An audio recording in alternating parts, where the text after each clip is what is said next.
Hi,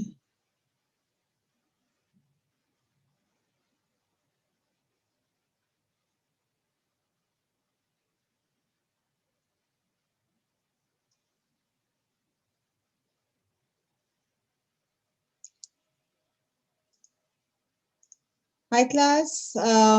I told you that I'll be back. I'll give you some more examples of profile speeches. I'm not going to exactly, give you an example which, I mean, I need you to work on your own speech. So I'm not going to really give you material to completely copy. But what I have done is I wanted to share a speech with you and kind of talk to you about it and see how we see language and delivery and style working in it. And so that's what we're going to do. We're going to see how a profile speech works. Okay. So first thing first is that I'm just going to do a screen share here, and I am going to 1 second here. I'm going to screen share and 1 second, not there actually. 1 second here.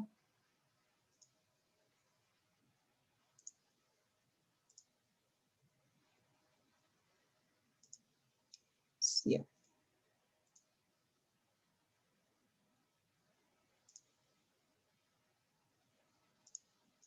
So I wanted to do a screen share with you and tell you what I have done so far.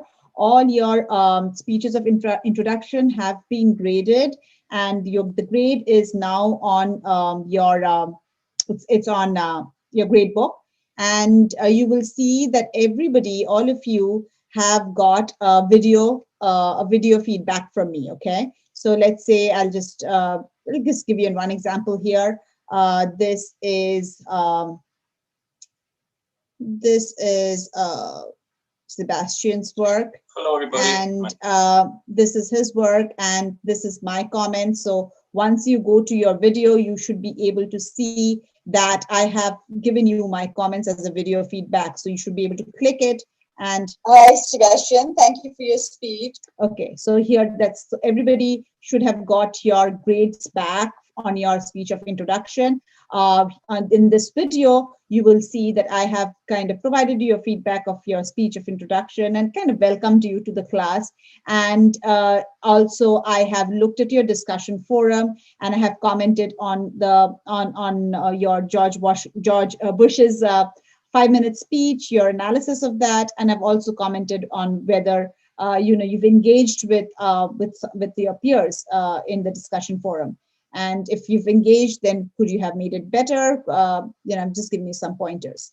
So that should be all done. So everybody is going to get this video comment from me, and the grades are posted. I'm sorry, I repeat a lot. The reason is I don't get to see you when I just feel that I hope I hope I'm not missing anything. So that's done. The second thing that I wanted to show you, I want to show you a speech.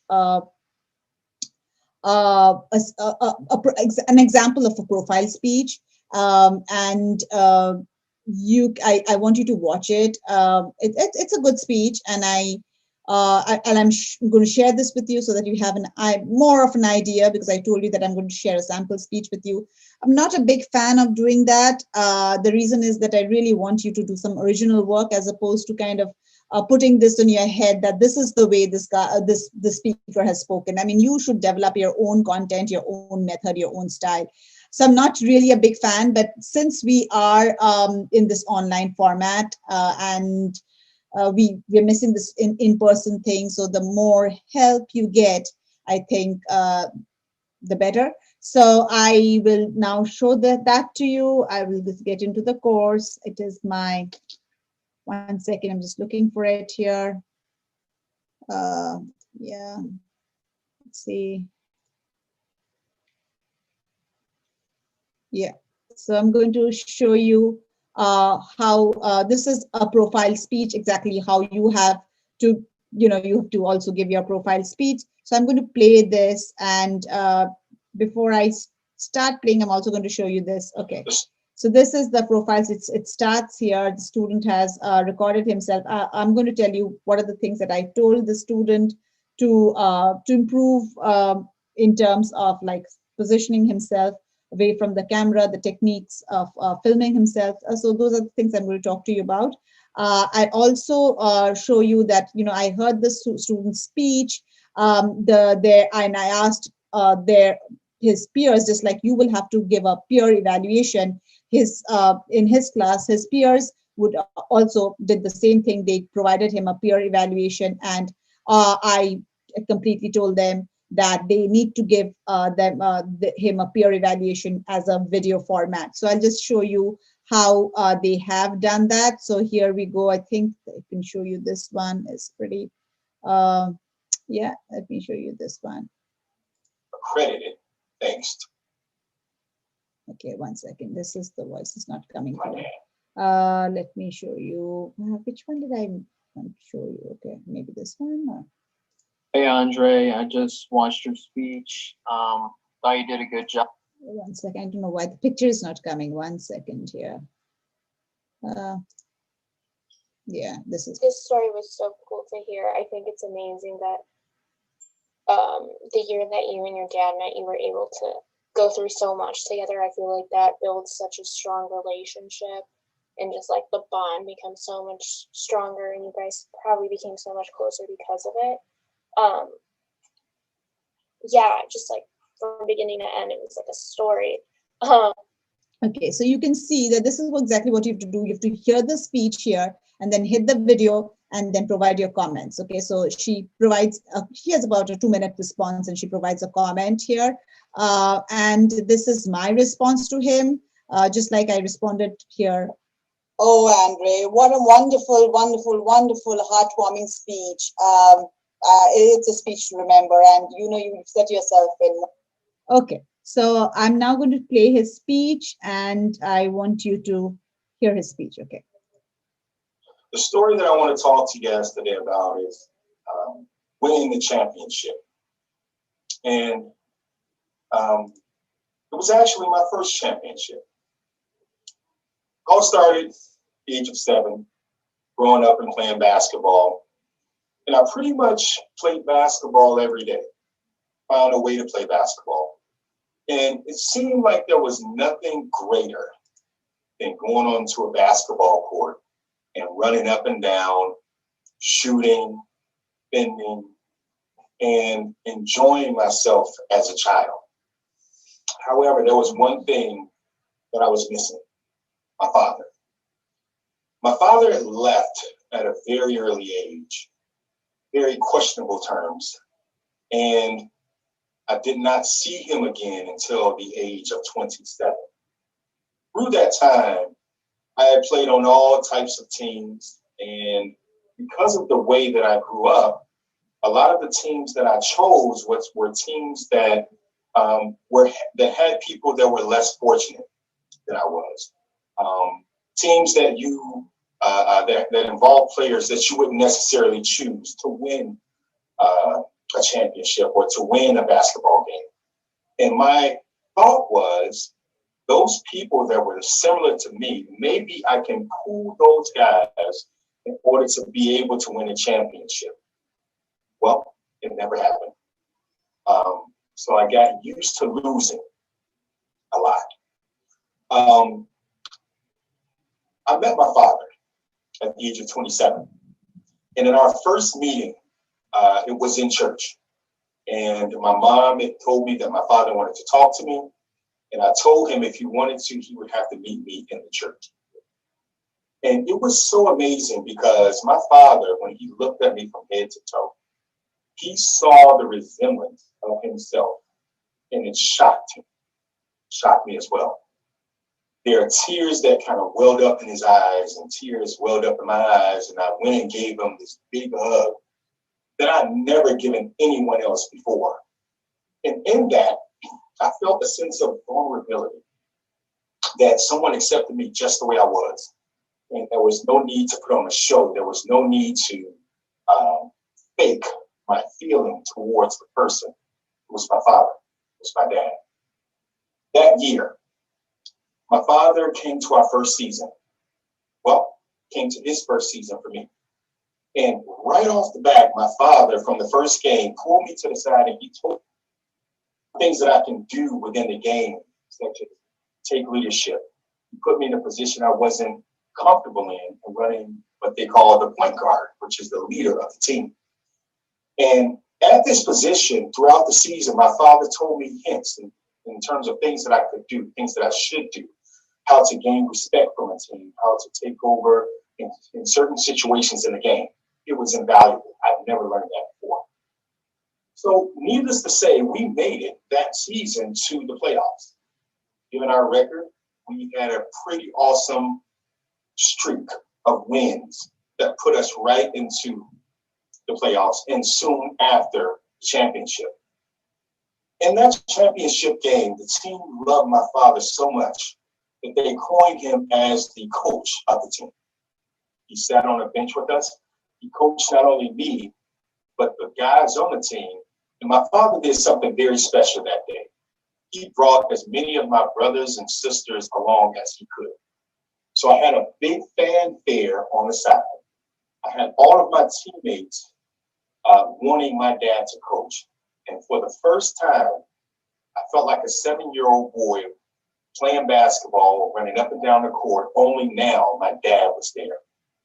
So it came down to the last play of the game. The team had to make it to the other end of the court in 6 seconds and score in order to beat us, being that we were up by 1. My father pulled me to the side and told me that he wanted me to guard the best scorer on the team. And in that, my thought to my dad was I didn't want to do it because I didn't feel that was the best part of my game, but he told me to just stay in front of him. As they threw the ball in, I intercepted the ball at half court, ran around so that nobody could foul me to extend or prolong the game. Needless to say, we won. My first championship with a team that I did not think I would win. My dad came on the court, my family came on the court, my kids came on the court, gave me a hug, and it was undeniably the best day of basketball that I've ever played in my life. I have not had a game like that since. I finally won the championship. Before then, I've had it. And I will accredit it thanks to my dad. All right. So this was my comment for him. I'm going to add to that, but I want you to listen to my comment for him. Oh, Andre, what a wonderful, wonderful, wonderful, heartwarming speech. It's a speech to remember. And, you know, you've set yourself in more trouble because now the bar is really high and I would expect you to do even better. But your last words were, you finally won. You've won the championship. I think you won everyone. You won not only the championship. That was a big win in your life. I think it goes beyond just winning a championship. That's what that's what comes to my mind. It's such an important chapter. It's such a wonderful story that you weaved. This is storytelling at its strongest. I can tell you that. Really enjoyed hearing your speech. We did talk about your speech. I read your speech. I thought, we discussed the speech, and I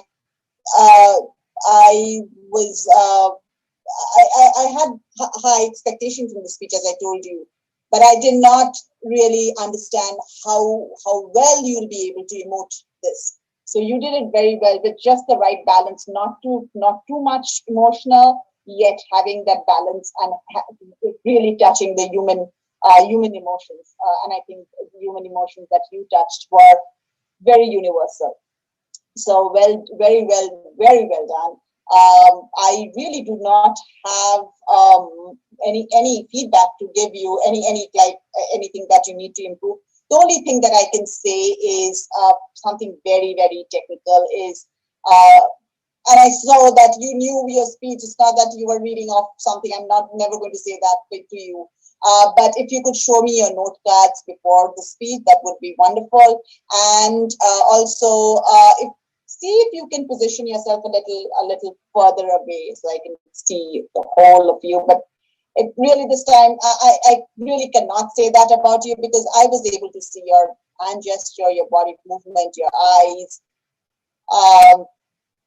Pretty much, and you had this big, like a very natural conversation flow. I knew that you knew what you were talking about. You practiced it a number of times.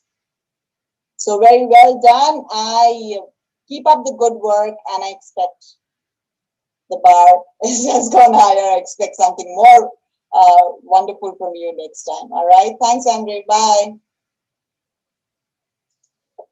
Oh, Andre.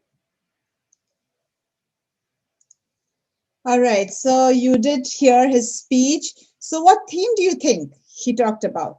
Was it, he chose one, was it disguise? Was it silence?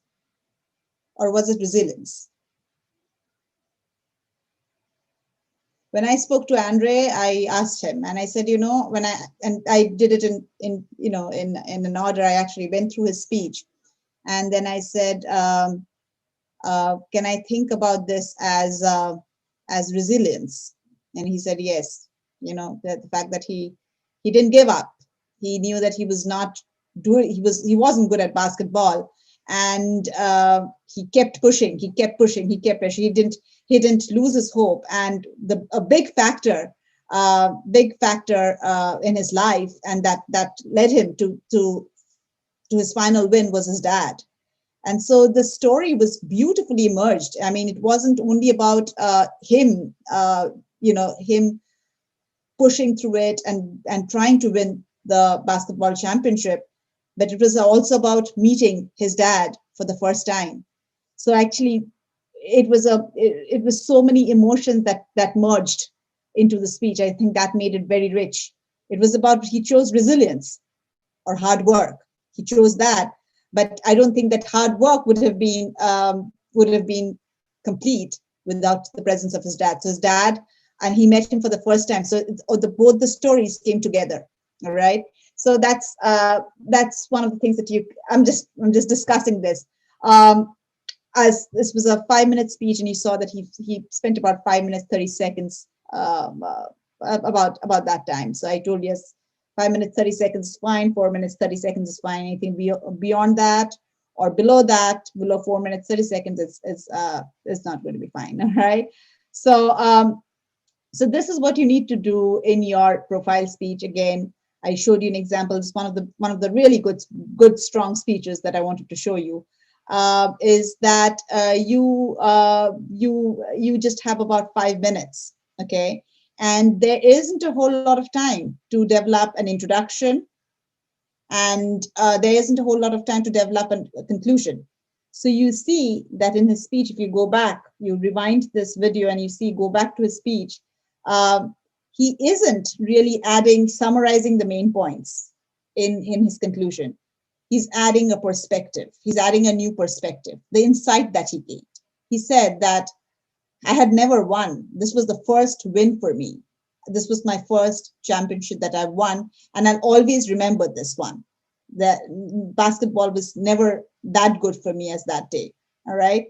So so that's the insight that he gained, and that's what he shared with his audience. Okay, it's like that's the goodie bag that he gave the audience. There isn't a whole lot of time. Typically, conventionally, you may think that an introduction talks about the topic, kind of builds the topic, and it kind of previews the main points, and then you go to your body of the speech, and then you, in the summary, you summarize the speech. You talk about the main points, and then you end the speech, right? This is a unique structure. This is a 5-minute speech. You don't have the time to kind of preview main points in a 5-minute speech in the introduction, and you don't have the time to summarize the speech in your conclusion. Look at the amount of time spent. You have 5 minutes, all right? I wouldn't spend more than a minute and a half for introduction. Remember, in the introduction, you don't give me everything in your speech. You whet my appetite.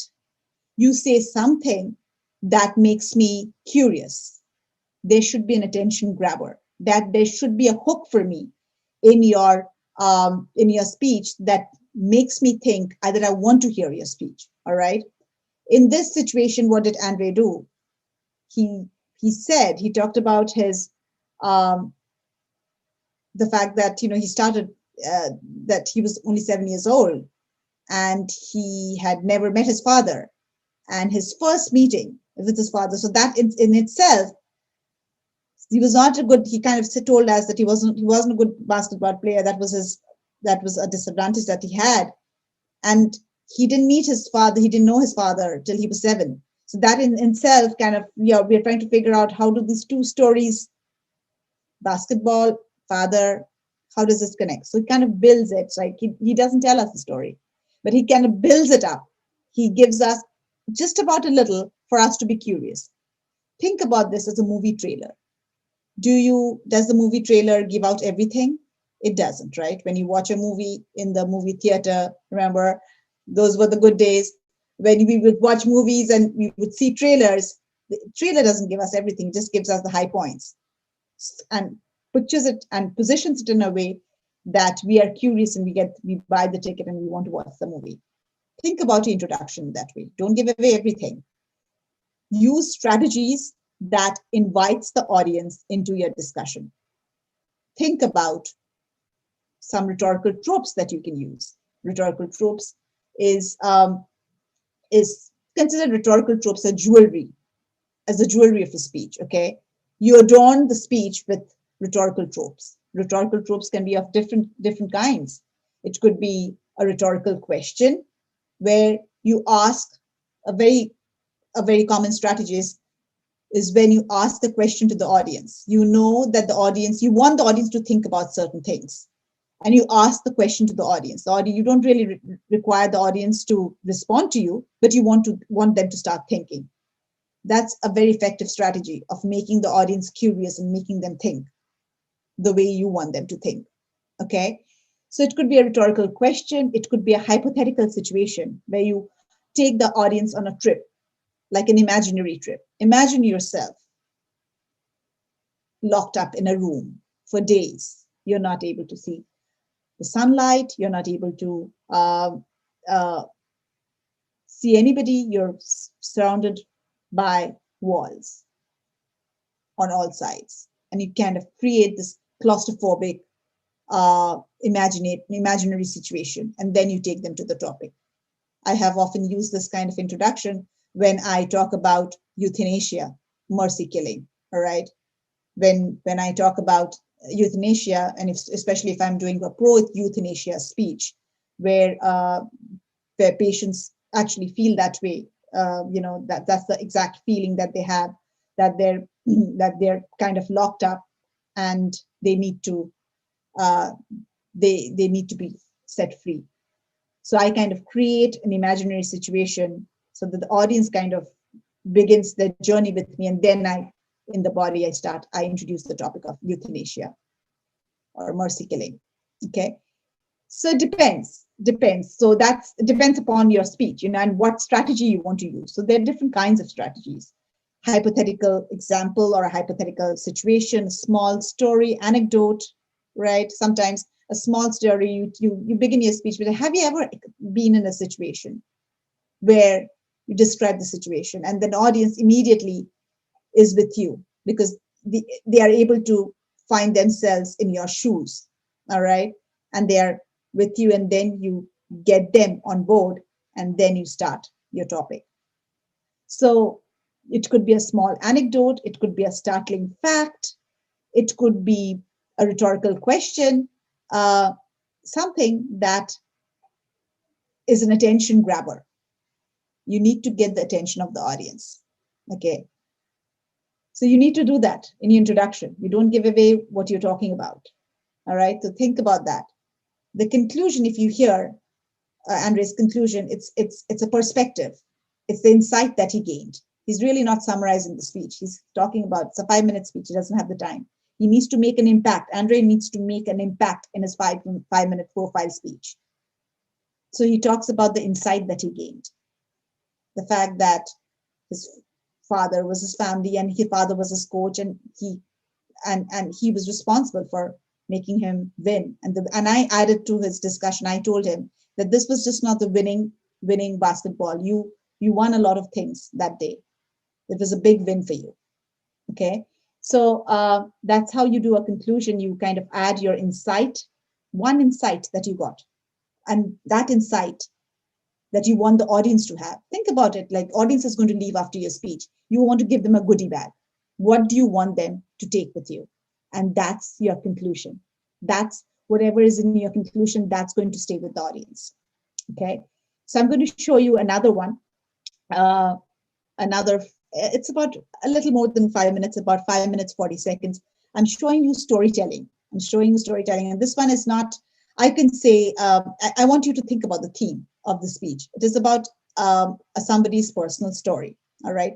So all of you are going to give me a personal story. It could be about a disguise that you took on. It could be about silence, a time when you were silenced, you were hushed up, you were not allowed to talk. Or it could be about a time, like Andre said, when you had to show resilience to win something, hard work, when you really challenged yourself. All right. So I'm going to show you a clip where this person talks about a story in her life. All right. And then let's watch that. We'll talk about storytelling and your profile speech. So let's watch this again.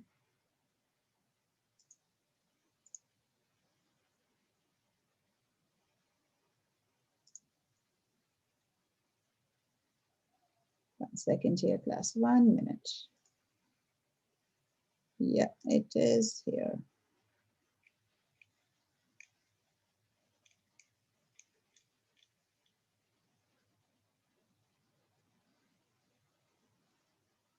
With hearty applause, Mr. Matthew Dix.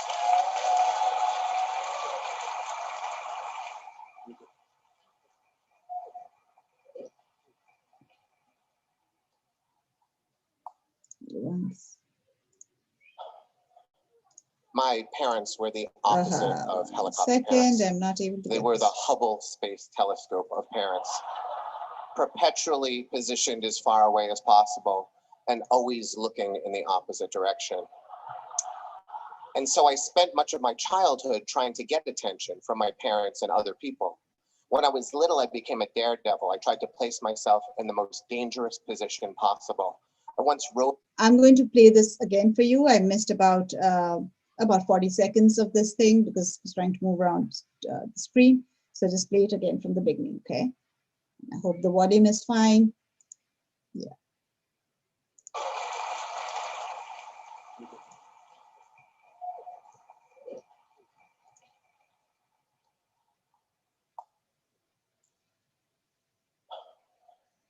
My parents were the opposite of helicopter parents.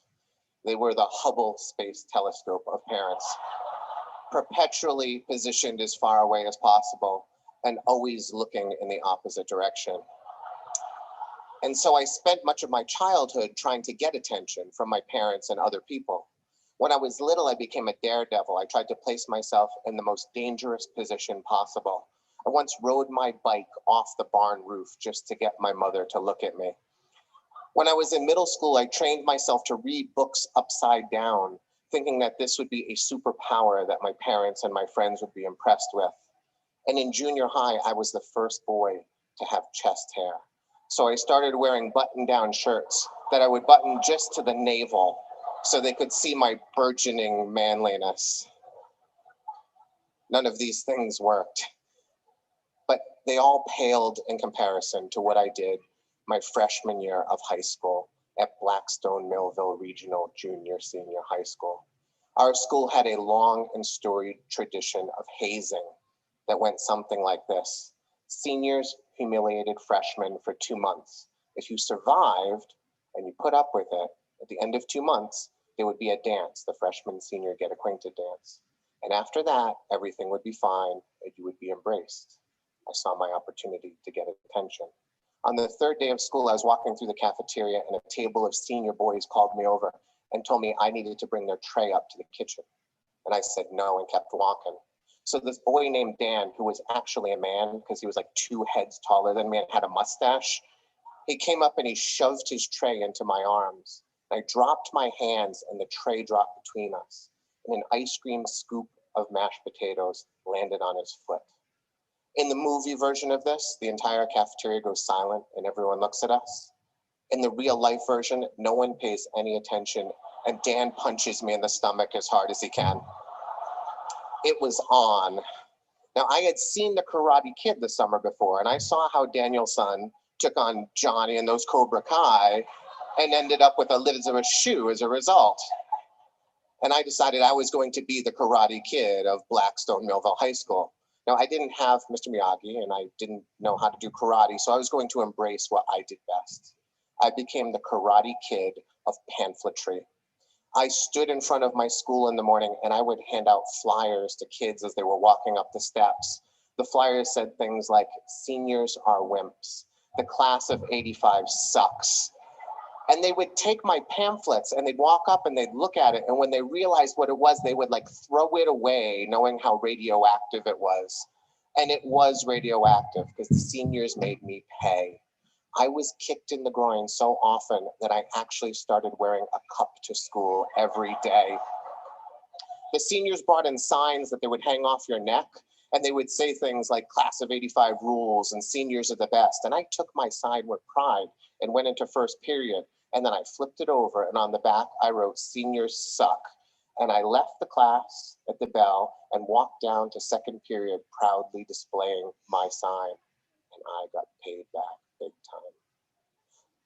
Close to the end of October, I decided to step up my pamphletry. So rather than handing it out at the door, I started plastering the school with my signs. I put them on bulletin boards, on the mirrors in the bathrooms. I would put them right on the seniors' lockers. I got called into Mr. Power's office, the vice principal, and I was told that I was suspended for 3 days for inciting riot upon myself. On the phone with my mother, he told my mother that he could no longer guarantee my safety. Now, the real reason for the suspension was he did not want me to go to that dance because he was afraid I was going to get hurt, and I was going to get hurt. But I wasn't going to be the kid who was too afraid to go. So on the night of the dance, I was leaving my house to go to that dance, and my mother stopped me and said, "Where are you going?" And I said, "I'm going to the dance. I'm going to try to get in." And she said, "Why is this so important to you?" My mother asked me a question. And so I sat at the dining room table and I told her what had happened over the past 2 months. And she listened to me. And like for this brief moment, it was like the telescope had rotated and it wasn't looking at the stars anymore. It was looking down at me. And when I finished my story, she told me, "I'm taking you to the dance." I couldn't believe it. Now, I didn't get in the dance that night. My mother stood at that cafeteria door and she yelled at those teachers, but she couldn't get me in. And that was the last time my mother ever went to my school except for my graduation. I tried to get my mother's attention in a million ways. And in the end, the night my mother chose to show me attention was the night she tried to get me into a dance where a large group of people were going to kick the shit out of me. And it really would have been nice to have parents who had gone to my Little League games. And it would have been nice to have them bring me to Boy Scouts and go to my concerts and pay attention. But if my mom had to choose one night to be with me, in some strange and bizarre way, she had found the perfect night to stand by my side and fight for me when no one else would.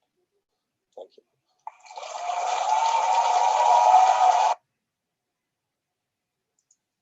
All right, so you watched the speech. Think about it. And I wish I was here. You guys were all here with me. I could have asked you this question, but I'm going to still ask you this question, thinking that you're responding to me. Okay. So what do you think the theme of the speech could be?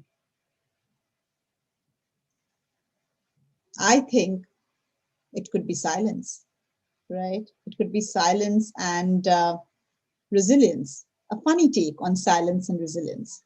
The fact that the school was had a ritual of hazing, and they had to go through the hazing period and be silent, and how he chose not to be silent in so many ways, and his whole struggle, his resilience, and not giving up and trying to go to the dance. I think the theme is, it kind of combines both silence and resilience. I apologize for that. I thought it's a 5-minute, 40-second speech. It was it was a minute more than that. So you saw in the introduction, he didn't have a whole lot of time. If you look at the speech, if you go back to the video, you see the amount of time that he had in the introduction. He probably spent about a minute and a half at the most, 1 minute, 20 seconds for his introduction. He uses different kinds of, he uses very strong metaphors or words that are loaded with meaning, all right? And very powerful, because those words could have different meaning for different people. So that makes it more powerful. He talked about his parents as not the helicopter parents. He said they were telescope parents, and he kind of created that word. I had never heard about telescope parents. I've heard about helicopter parents, but I haven't heard about telescope parents, as opposed to helicopter parents who are always watching over you. Telescope parents keep the kids away. They are not that involved in their lives, and he talks about that.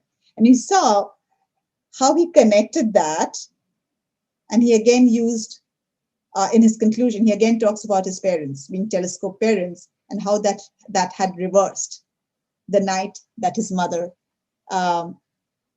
took him to the dance. So if you think about his language choice, his style, what do you think? What do you think about his language choice? He used a whole lot of metaphors. He created some of them. So he said, I think some of the ones that he said, it was helicopter parents, telescope parents. His pamphlets were like, they were like bombs, right? He kind of created that. Those were that powerful that they could explode. His whole description about this person, the guy who asked him to carry his tray, he was 2 heads taller than him. He had a mustache.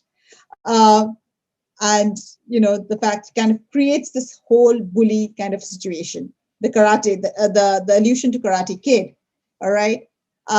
So all of this, he does this to very well to connect with the audience. I think, and he does it well, because this whole situation took me to junior high, took me to a typical scene in junior high, where where hazing happens, right? So I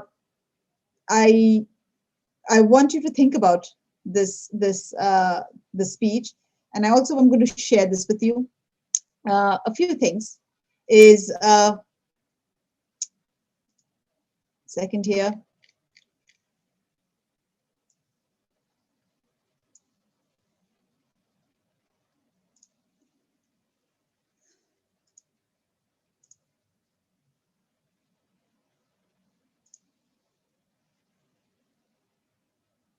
Second.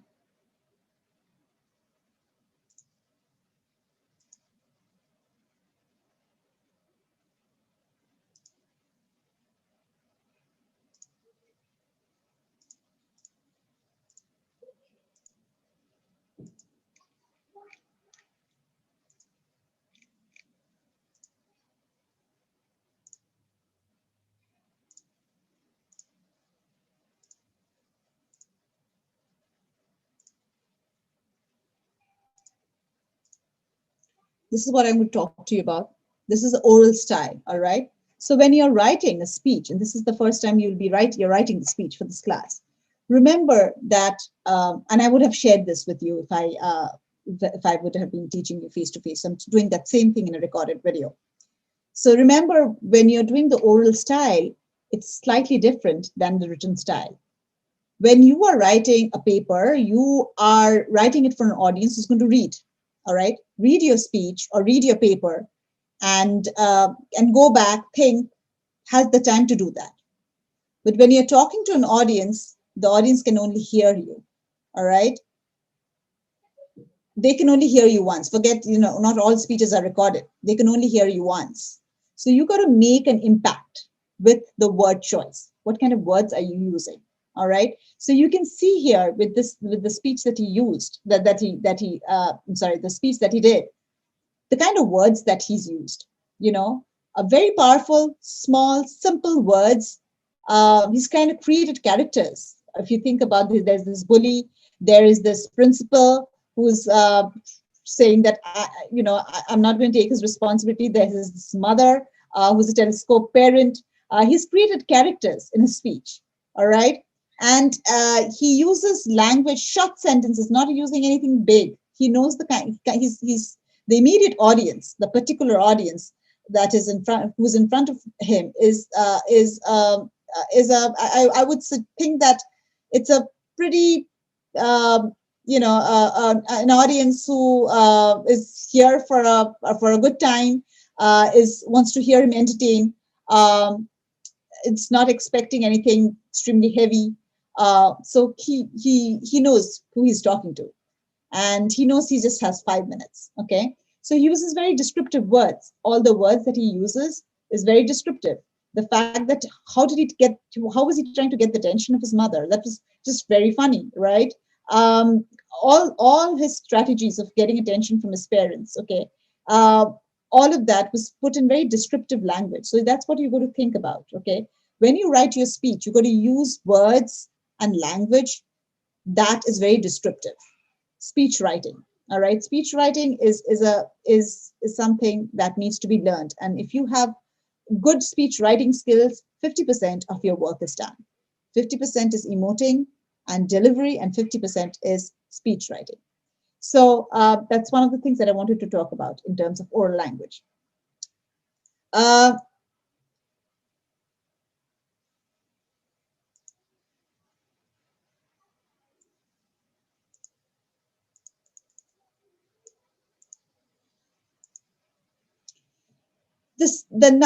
Another thing that I want to talk to you about is the kind, and I think I did talk to you about right at the beginning, is the kind of rhetorical tropes that was used.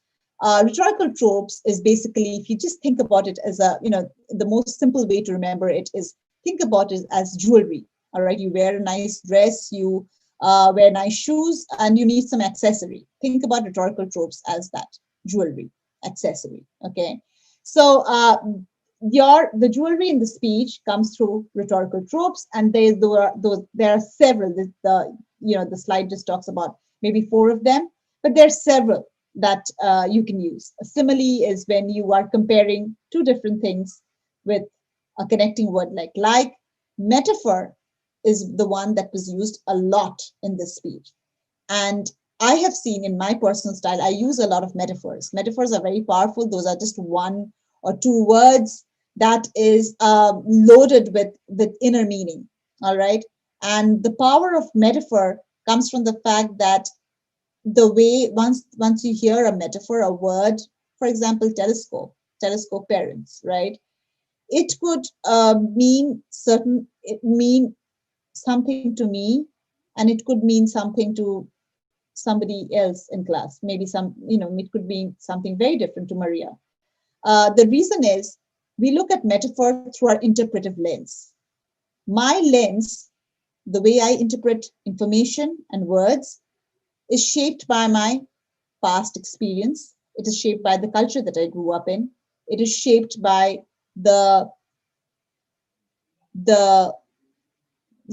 perhaps the media that I'm exposed to. All of that shapes the way I interpret information. So that's the tricky thing about a metaphor. When you use a word like maybe telescope, or you're saying that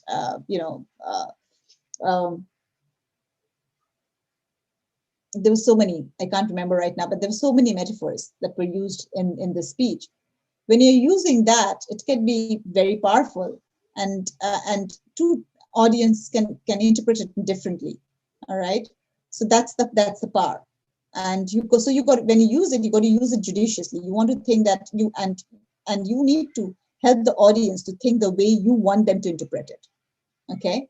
So one of the really one of the rhetorical tropes that I use often is metaphor, and I also use a lot of repetition. It's not here, but repetition. All right. For example, when a landmark speech like Martin Luther King's speech, I have a dream. I have a dream that one day, little boys and little black girls and little white boys will hold their hands together. One day, I have a dream that one day people will judge people not by the color of the skin, but by the content of the character. So I have a dream. There's a repetition there. That's an easy one to do. If you want to use repetition as a rhetorical trope in your speech, you can do that. I think that's an easy one that never gets dated. Metaphor is another powerful one. Personification, when you make an abstract concept appear like a human being, then it becomes personification, done by a lot of speakers. For example, I can think about Steve Jobs' commencement address when he talks about death, and death, almost like death doesn't seem to have a face.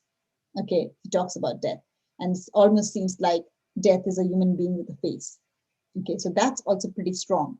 So all of this, the fact that you need to have rhetorical tropes, why do we need to have this of rhetorical tropes? Because it just makes your speech alive. It creates a picture. It kind of makes it's like it opens different kinds of windows in your mind, and you need to do that in your speech, because that's all you have. That's all you have. You have the power of your words. The audience is not able to go back and forth and read your speech. You're in the moment. Once the words are done, it's gone to the audience. That's it. You move on with the next few lines. Okay. You make an impact, you don't make an impact, you've lost that moment. So you got to think about that as an opportunity. How speech writing is that important. Okay. So I just wanted to mention these a few things like this.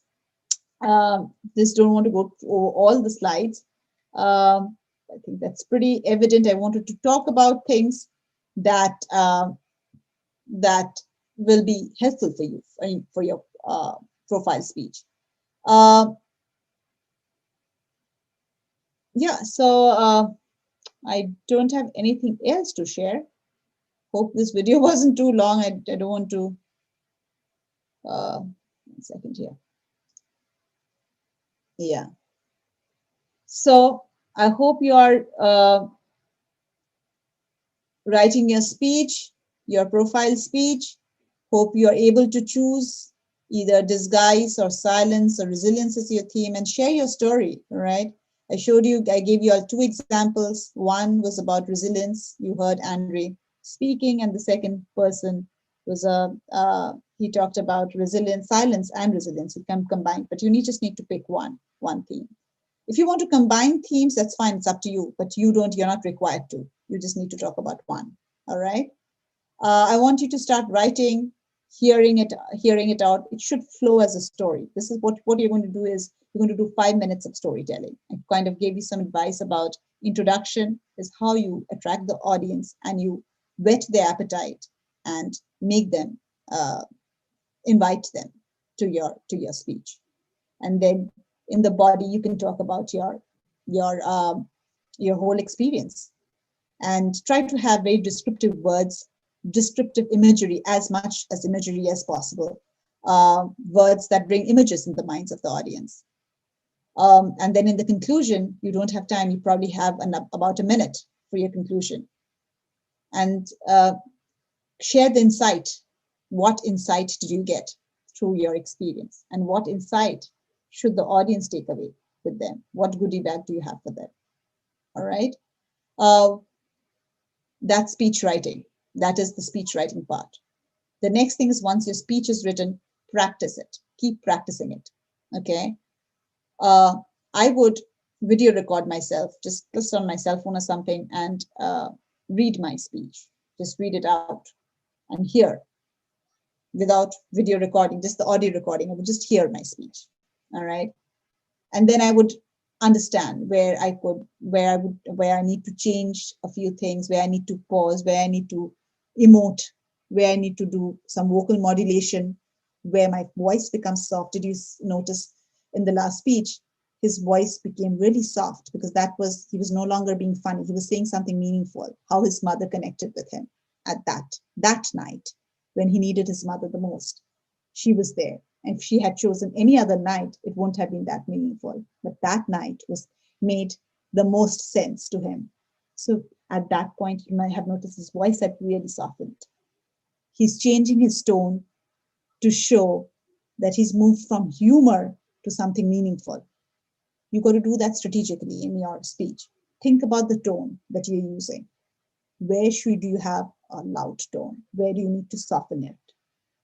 Throw your voice, project your voice, stand at no sitting down and giving the speech. You've got to stand, and I've shown you have your note cards, emote as much as possible. Have everything lit. If you're recording at night, make sure that there's enough light, and have body language, gesture, vocal modulation. You'll be acting out your part. Okay. Position your camera. I should be able to see you almost the full torso. All right, almost the full torso, and show me your note cards. As I mentioned to Andre, I didn't see his full torso and like his full figure, and I didn't see his note cards. I made that. I kind of made a comment on that one. So make sure you have that. And if you have any questions, you can call me for a quick feedback, or you can set up a meeting on Zoom. I can talk to you face to face. If you want to show me your script, you want to show me your speech writing and get some ideas from me, you're always available. I'm always available to you. You can always, I'll be happy to help you out. All right, thank you. Good night, and I'll see you soon. Bye.